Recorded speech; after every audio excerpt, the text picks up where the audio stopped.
Welcome along, everyone. What a night it's been here in Singapore, and we haven't even got going yet. 70 minutes before the start of the race this evening, the heavens opened. We've had a delay now for an hour, and we're finally going to get going for round 17 of the Formula One World Championship in 2022. It is the Singapore Grand Prix. We are back on the streets of Singapore around this Marina Bay circuit. 61 laps or 2 hours, whichever is the fastest. Kevin Magnussen has the lap record here. There are 23 corners, 14 to the left and 9 to the right. It is greasy and it is slippy out on the track and still very, very humid. This was back in 2019 when we were last racing here in Singapore. Sebastian Vettel and Pierre Gasly down at turn 7, and Sebastian Vettel making the move on the Toro Rosso. And let's look at Daniel Ricciardo and Danny Kvyat. Another overtaking possibility. Into turn 9 we go. Ricciardo's going to have some overtaking to do today from his position on the grid. And this, Carlos Sainz and Daniel Ricciardo going wheel to wheel before the McLaren squeezes down the inside. We should get a lot of battles tonight. That third DRS zone that was introduced the last time we came racing here has upped the amount of overtakes from 5 the previous year to 46 last time out. Will we start on wet weather tyres or intermediate tyres? Will we get to use the soft, the medium or the hard, the 3 softest tyre compounds in the Pirelli range? And will we get more rain? The risk, 20% for the duration of the race.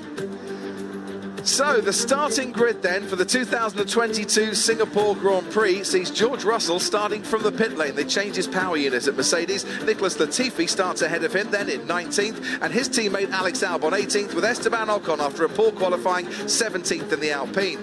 Ahead of these comes Daniel Ricciardo 16th and Valtteri Bottas, 3 Q1 knockouts in the last 4 races. Zhou Guanyu, his teammate, out-qualified Bottas once again. Sebastian Vettel, the most successful driver here in Singapore, starts 13th, with Mick Schumacher ahead of him in 12th, and Lance Stroll, Vettel's Aston Martin teammate, in 11th. Yuki Tsunoda 10th on the grid, with Kevin Magnussen, a first top 10 start here since 2014.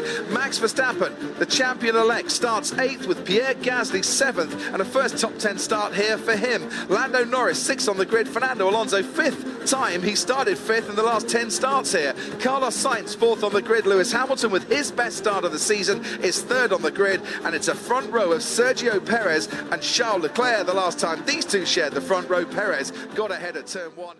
Way well, Hamilton behind Leclerc, wanting to get on with it, as is Pierre Gasly in the AlphaTauri, and Sergio Perez leads them into the first corner as he did in back. Wall, and Latifi hitting the wall too. The guy just fully squeezed me into the wall, guys. I don't know what is he doing. Copy, John, I've seen it. Safety car. Safety got the full safety car as well.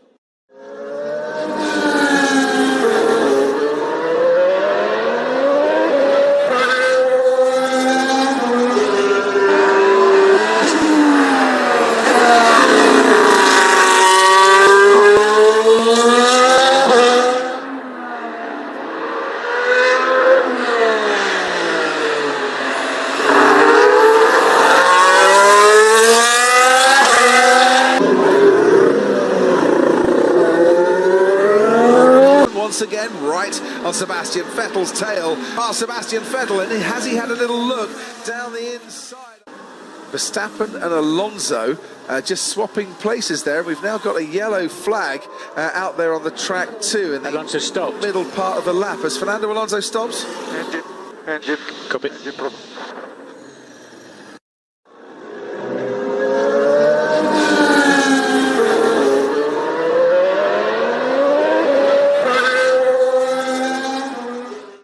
This is what happened to Alex Albon. Just couldn't it's one get of the those grip. horrible, silly. On Hamilton, frustrated behind Carlos Sainz, has gone straight on and has hit the barrier down at turn 7. Norris and Verstappen coming to the scene of the accident. Issue for Yuki Tsunoda. He's gone into the barriers at turn 10. Switch off, engine off. That could well be a full safety car. They've got to fix the barrier there. He's gone in at about 80 miles an hour, Yuki Tsunoda. Safety car, full safety car, has been deployed.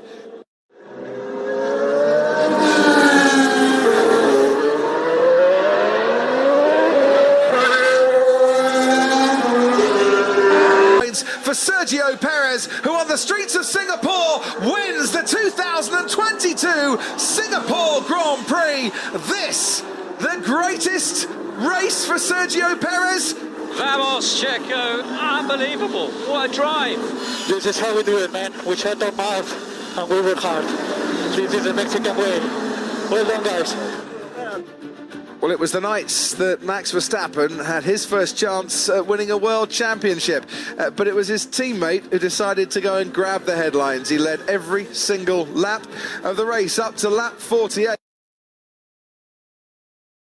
Every win is special, but you know, I'm the type of guy that it's always working under the radar. I'm not making big noises out there.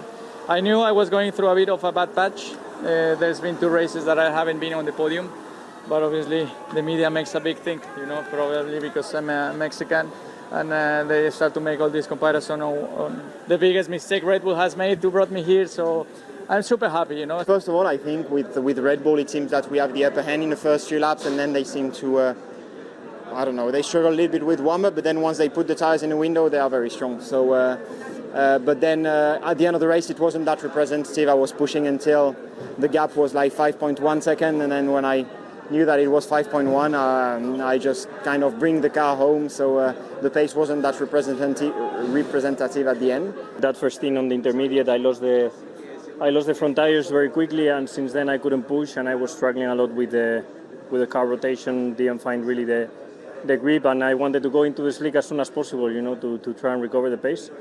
But towards the end of the race I managed to recover the pace, but it was a bit too late, to be honest. All day, yeah, pretty rubbish to be honest, and but I feel okay.